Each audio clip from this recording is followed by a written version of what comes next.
नमस्कार दोस्तों। विष्णु पुराण के अनुसार एक बार महर्षि दुर्वासा के श्राप से स्वर्ग, ऐश्वर्य, धन और वैभव से विहीन हो गया था।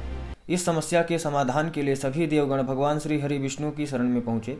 विष्णु जी ने देवगण को असुरों के साथ मिलकर समुद्र मंथन कराने का उपाय बताया। इसके बाद अमृत कलश के लिए समुद्र मंथन करते हुए देवताओं और असुरों के बीच में सहमति हुई। समुद्र मंथन के लिए वासुकी नाग की नेति यानी कि रस्सी और मंदराचल पर्वत से समुद्र को मथा गया। समुद्र मंथन से अमृत कलश तो प्राप्त हुआ, लेकिन इसी के साथ में अन्य कई बहुमूल्य रत्न भी प्राप्त हुए। कहा जाता है कि समुद्र मंथन से 14 बहुमूल्य रत्न निकले थे, जिनका हिंदू धर्म में और आज के समय में बहुत महत्व है। तो चलिए जानते हैं समुद्र मंथन से प्राप्त हुए इन 14 रत्नों के बारे में। सबसे पहले समुद्र मंथन में हलाहल विष निकला। शिव जी देवता, असुर और समस्त सृष्टि की रक्षा हेतु इस विषय को स्वयं पी गए। विष के कारण उनका कंठ नीला पड़ गया, इसीलिए शिव जी को कई नामों में से उनका एक नाम नीलकंठ भी पड़ा। उसके बाद में समुद्र मंथन से कामधेनु गाय भी निकली। कामधेनु गाय गायों की सर्वश्रेष्ठ प्रजाति माना जाता है। समुद्र मंथन से निकली कामधेनु गाय ऋषि मुनियों को प्राप्त हुई।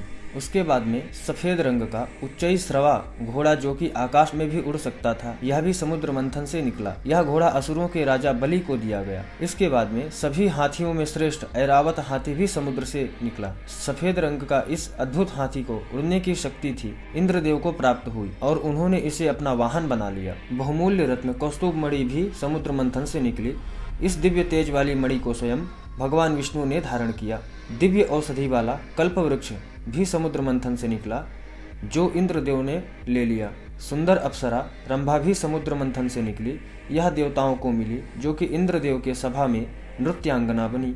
समुद्र मंथन से भगवान विष्णु ने लक्ष्मी जी को पुनः प्राप्त किया। दरअसल विष्णु जी के सृष्टि संचालन में व्यस्त रहने के कारण लक्ष्मी जी समुद्र में समा गई थी, लेकिन समुद्र मंथन से लक्ष्मी जी भी बाहर आईं।